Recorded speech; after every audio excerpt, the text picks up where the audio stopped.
గౌరవనీయులైన Proddatur municipal commissioner వారికి ప్రజాపక్షం party తరఫున నమస్కారములు. సార్, ప్రొద్దుటూరు పట్టణంలో చేనేతల అభివృద్ధి కొరకు 2008లో అప్పటి కాంగ్రెస్ ప్రభుత్వము వాళ్ళకు అపెరల్ పార్క్ ఏర్పాటు చేసి ఆ విధంగా వాళ్ళని అభివృద్ధి చేయాలని చెప్పి 71 ఎకరాలు గోపవరం పంచాయతీ, గోపవరం పొలం, రామేశ్వరం ప్రొద్దుటూరు పొలంలో భూమిని సేకరించినారు.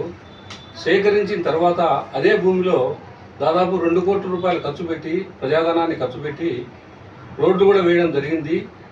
అటు తర్వాత 2014లో వచ్చిన ఇదే తెలుగుదేశం ప్రభుత్వం అదే స్థలంలో, అదే భూమిలో టిట్కో ఇళ్ల నిర్మాణానికి ఏర్పాటు చేశారు.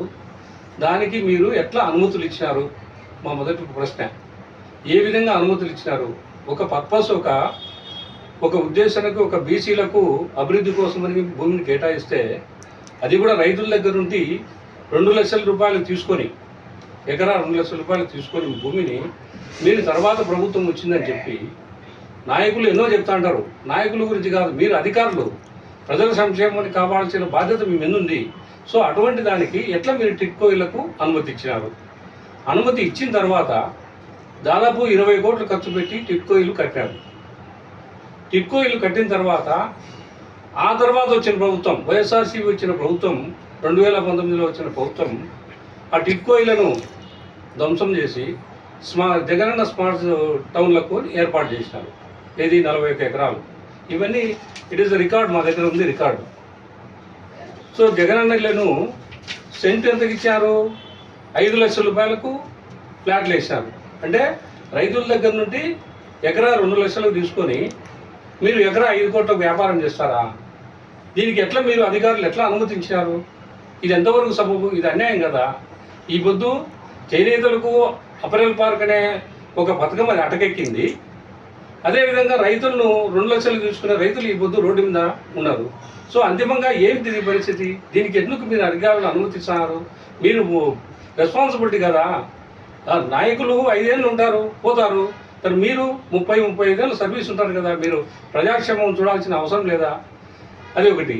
సో ఈ విధంగా మీరు చేయడం వల్ల దీనికి మీకు పోయిన సంవత్సరం 9 నెలల్లో మేము పెడితే దాని గురించి మీకు రెస్పాన్సే లేదు. 41 ఎకరాలు జగనన్న కాలనీలకు ఇచ్చినామని చెప్పినారే కానీ ఆ టిట్కో ఇళ్ళకి ఎందుకు అనుమతి ఇచ్చినారో దానికి మీ దగ్గర నుండి సమాధానం లేదు. ఏమిటిది పరిస్థితి అసలు ముందు? తర్వాత జగనన్న కాలనీలు ప్రొద్దుటూరు టౌన్లో ఏర్పాటు చేసినారు. దాని గురించి మేము ఆర్టీఐ దగ్గర మన ఎంఆర్ఓని అడిగితే వాళ్ళు రూరల్ ఏరియాలో ఇచ్చినట్టు దాదాపు 5,000 ఇల్లు ఇచ్చినామని చెప్పి, ఏ పల్లెకి ఎన్ని ఇచ్చినారని చెప్పి వాళ్ళు సమాచారం ఇచ్చారు. సో మిగతా సమాచారాన్ని అడిగితే మున్సిపల్ కమిషనర్ని అడగండి అని అన్నారు. మున్సిపల్ కమిషనర్కు మీకు లెటర్ పెడితే మీరేమన్నారు? హౌసింగ్ వాళ్ళని అడగండి అన్నారు. హౌసింగ్ వాళ్ళని అడగండి అని చెప్తే హౌసింగ్ వాళ్ళకు పెడితే వాళ్ళు లెటర్ ఇచ్చారు. వాళ్ళు మున్సిపల్ కమిషనర్ వాళ్ళు మాకు ఇవ్వలేదు, వాళ్ళు ఇచ్చిన తర్వాత మేము పెడతామని చెప్పి అన్నారు. మీరు ఎందుకు ఇవ్వలే? దాదాపు 17,000 ఇండ్లు ఇచ్చినారు మీరు అర్బన్ ఏరియాలో, మున్సిపల్ టౌన్ ఏరియాలో. 13,000 ఇండ్లకు లెక్కపత్రం ఉండాల్సిన అవసరం లేదా? దానికి మీరు రెస్పాన్సిబిలిటీ కాదా? ఇదంతా ప్రజాధనం కదా. ఏమిటిది ఇవ్వచ్చుదా? కాబట్టి దీనికి మీరు సమాధానాలు ఖచ్చితంగా చెప్పి రావాల్సిందే. లేకుంటే మేము, ఎందుకంటే దీన్ని మీరు కొంత అవినీతి జరిగిందనే వాస్తవమే. అవినీతిని మేము బయట పెట్టాలని పబ్లిక్ మీకు మేము ఫిర్యాదు చేస్తే ఆ ఫిర్యాదులకు మీరు సమాధానం ఇవ్వకుండా మీరు కప్పిపెట్టడం అంటే మీరే అవినీతికి పాల్పడి మీరే అవినీతిని ప్రోత్సహిస్తున్నారనేది మా భావన. కాబట్టి మేము ప్రజాపక్షం పార్టీ తరఫున మిమ్మల్ని చెప్పేది ఏమంటే, మేము ఆల్రెడీగా పెట్టినాము. ఇది మీ దగ్గర ఉన్నాయి రికార్డు, మా అభ్యర్థన, మా పిటిషన్లు అన్నీ ఉన్నాయి. మీరు వెంటనే దానికి సంబంధించిన మాకు సమాచారం ఇస్తే గిన మేము ఎక్కడ అవినీతి జరిగింది, ఎక్కడ జరగలేదు, ఎంతవరకు పారదర్శకంగా ఉండేది మేము నిర్ణయించుకొని దాని తర్వాత చర్యలకు మేము అంకితమవుదామని చెప్పి మీకు వినవి చేస్తున్నాము. మీరు ఇవ్వకుంటే గిన మేము మీ ఆఫీస్ ముందు కూడా ధర్నా చేసేదానికి కూడా మేము సిద్ధంగా ఉన్నాం ప్రజాపక్షం తరఫున. ఎందుకంటే మా కాన్సెప్ట్ ఏమంటే ప్రజాధనం అనేది దుర్వినియోగం అవుతుంది. ఒక మంచి ఉద్దేశం పక్కదారి బట్టి ఎవరంటే వాళ్ళు ఏదో చేసే పద్ధతిలో ఉంది కాబట్టి అనే పద్ధతిలో మేము మీకు ఫిర్యాదు చేశాము. దానికి మీ దగ్గర నుండి రెస్పాన్స్ లేదు. ఆ రెస్పాన్స్ కోసమే మేము ఇప్పుడు మీడియా సమావేశం పెట్టడం జరిగింది.